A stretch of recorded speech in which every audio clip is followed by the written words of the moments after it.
penting dengan NIM 210306034 dari Prodi Peternakan kelas A. Kali ini kita akan membahas mengenai metabolisme karbohidrat, metabolisme protein, dan metabolisme lemak yang terjadi pada hewan ruminansia maupun non-ruminansia. Yang pertama kita masuk ke dalam metabolisme karbohidrat pada hewan non-ruminansia. Pencernaan karbohidrat dimulai dari dalam mulut. Makanan masuk ke dalam mulut dan dihancurkan dengan bantuan kelenjar saliva yang mengandung enzim amilase. Selanjutnya, makanan masuk ke dalam tembolok, di mana tembolok merupakan tempat penyimpanan sementara makanan yang masuk. Di dalam tembolok, makanan dilunakkan dengan kelenjar saliva yang berasal dari mulut, esofagus, dan tembolok. Selanjutnya, makanan masuk ke dalam lambung. Di dalam lambung terjadi proses pencernaan protein. Lambung non-ruminansia terbagi menjadi dua, yaitu proventriculus dan gizzard. Di dalam proventriculus, makanan mengalami pencampuran dengan getah lambung, yaitu HCl dan pepsin. Selanjutnya, makanan akan digiling di dalam gizzard dengan bantuan grid, yang dimana grid mampu meningkatkan kecernaan biji-bijian sampai sebanyak 10%. Di dalam lambung juga terdapat asam lambung yang membuat cairan di dalam lambung menjadi asam, sehingga proses pencernaan protein secara hidrolisis dengan bantuan enzim pepsin berjalan dengan baik. Selanjutnya kita masuk ke dalam proses pencernaan lemak. Setelah melewati proses pencernaan karbohidrat di dalam mulut dengan bantuan kelenjar saliva dan proses pencernaan protein di dalam lambung secara mekanis dan hidrolisis, maka pencernaan dilanjutkan di usus halus dengan bantuan enzim pankreas, empedu, dan getah lambung. Namun, pencernaan tersebut hanya mampu mencerna karbohidrat yang sederhana saja, tapi tidak dengan serat kasar. Oleh sebab itu, serat kasar melewati pencernaan utama dan berakhir di pencernaan akhir seperti sekum, kolon, dan rektum. Pencernaan lemak diawali secara hidrolisis di usus halus dengan aktivasi garam empedu yang mengemulsikan pencernaan secara hidrolisis menjadi peptida yang lebih sederhana dengan hasil akhir adalah asam amino. Sedangkan untuk serat kasar yang melewati organ pencernaan utama akan mengalami degradasi fermentatif, terutama di bagian sekum. Selanjutnya kita akan masuk ke dalam pencernaan karbohidrat pada hewan ruminansia.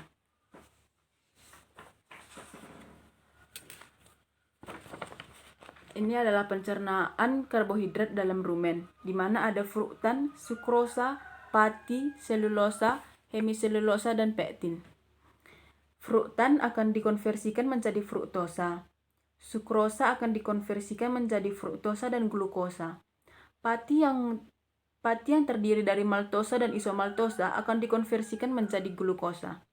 Dan selulosa akan dikonversikan menjadi selobiosa, dan hemiselulosa dan pektin akan bersama-sama dikonversikan menjadi pentosa.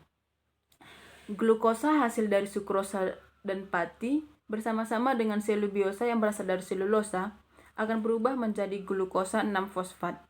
Sedangkan fruktosa yang berasal dari fruktan dan sukrosa akan bersama-sama dengan pentosa yang berasal dari hemiselulosa dan pektin berubah menjadi fruktosa 6-fosfat, di mana nanti akan terus berubah menjadi fruktosa 1,6-difosfat yang menghasilkan pirufat. Pirufat menghasilkan asetil-CoA. Asetil-CoA dibagi menjadi dua, yaitu asetil-fosfat dan butiril-CoA.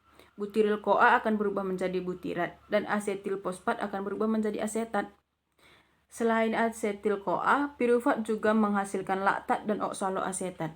Laktat akan berubah menjadi akrilil-CoA, dan oksaloasetat akan berubah menjadi suksinat, di mana akrilil-CoA dan suksinat bersama-sama akan berubah menjadi propionil-CoA dan berakhir menjadi propionat. Asetat, butirat, dan propionat merupakan 3 produk utama VFA. Selain asetat, butirat, dan propionat, pirufat juga menghasilkan format yang terdiri dari CO2 dan H2, yang dimana hasilnya akan berubah menjadi metan, di mana metan merupakan produk tambahan dari pencernaan karbohidrat di dalam rumen. Selanjutnya pencernaan karbohidrat di dalam hati. Asetat, butirat, dan propionat akan diserap oleh dinding rumen dan dibawa ke dalam peredaran darah untuk diedarkan ke seluruh tubuh. Di dalam hati terjadi 6 tahap pencernaan karbohidrat. Yang pertama itu ada glikolisis. yaitu oksidasi gula menjadi ATP. Glikolisis ini terjadi di dalam sitosol. Selanjutnya ada glikogenesis, yaitu sintesis glikogen dari glukosa yang terjadi pada hati dan otot. Tahap ketiga ada glikogenolisis, yaitu pencernaan glikogen yang bertujuan untuk mempertahankan kadar glukosa darah di antara 2 waktu makan. Ini terdapat di dalam hati. Yang tahap keempat ada gluconeogenesis, yaitu pembentukan glukosa dari bahan yang bukan karbohidrat. Selanjutnya ada HMP-tion, yaitu jalan lain untuk oksidasi gula, namun tidak bertujuan untuk menghasilkan ATP. Dan yang terakhir ada glukosa darah, yaitu glukosa yang dapat dipakai semua jaringan tubuh dan disimpan di dalam hati dalam bentuk glikogen. Selanjutnya kita masuk ke dalam pencernaan lemak di dalam rumen.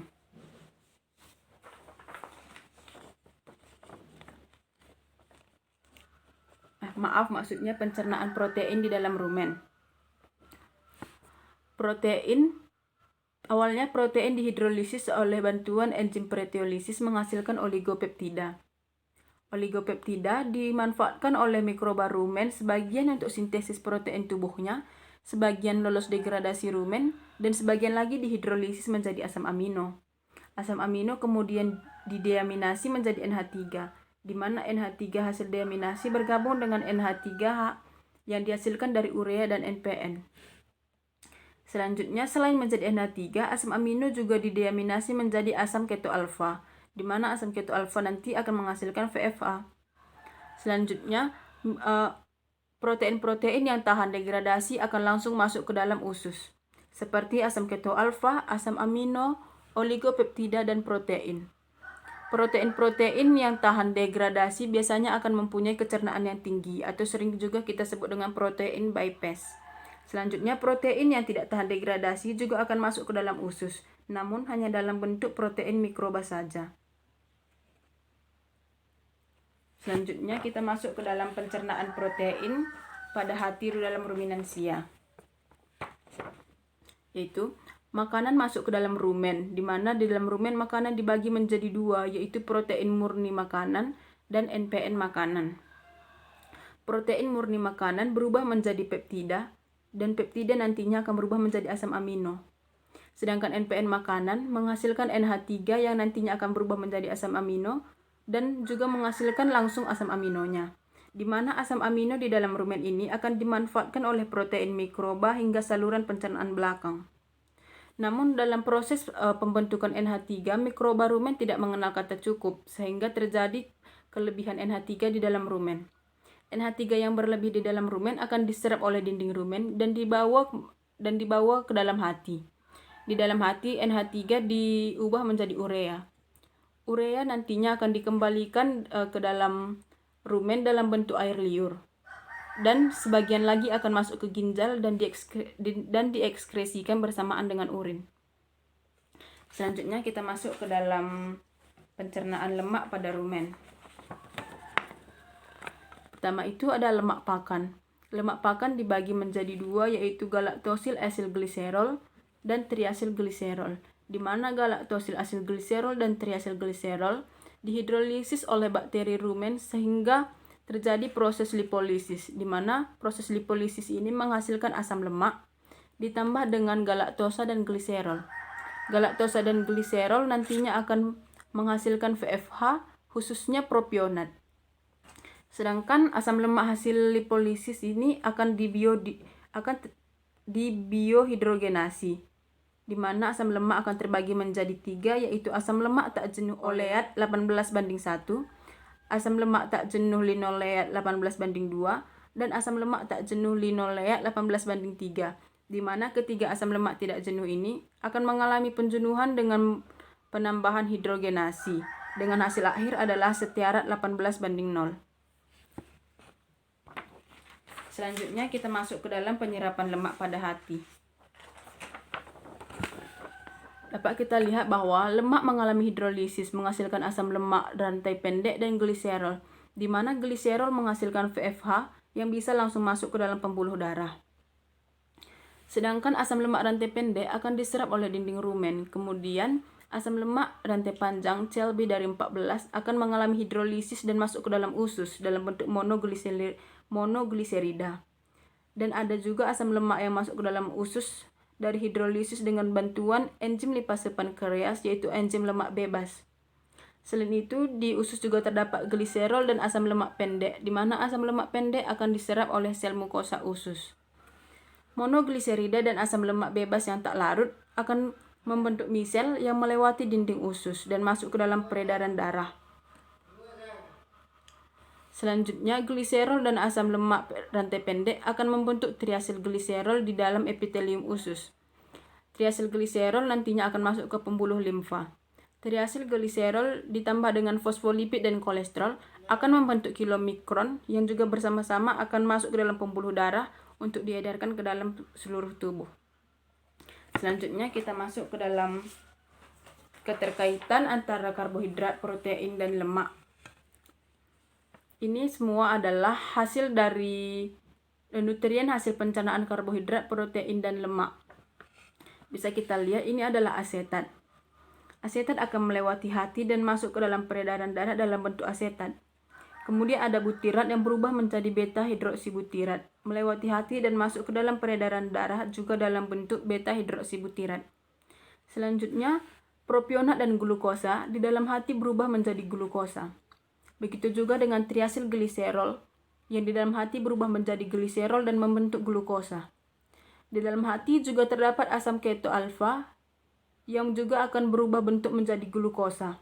Glukosa di dalam hati akan menghasilkan NADPH, glikogen, dan energi. Selanjutnya, glukosa akan masuk ke dalam peredaran darah dalam bentuk glukosa. Kemudian ada FFA. FFA masuk ke dalam hati dan menghasilkan triasil gliserol dan asetoasetat BHBA. Kemudian triasil gliserol akan masuk ke dalam peredaran darah dalam bentuk triasil gliserol dan asetoasetat BHBA akan masuk ke dalam peredaran darah dalam bentuk asetoasetat beta hidroksibutirat. Kemudian asam keto yang ada di dalam hati akan menghasilkan NH3. NH3 hasil dari asam keto ini akan bergabung dengan NH3 dari asam amino dan NH3 dari luar tubuh akan membentuk urea. Kemudian urea akan masuk ke dalam pembuluh darah. Dan yang terakhir adalah asam amino. Asam amino masuk ke dalam hati akan membentuk protein, kemudian masuk ke dalam peredaran darah dalam bentuk asam amino. Seluruh nutrien hasil pencernaan karbohidrat, protein, dan lemak ini akan masuk ke dalam siklus Krebs dan menghasilkan ATP yang diedarkan untuk energi bagi tubuh. Sekian yang dapat saya sampaikan. Terima kasih.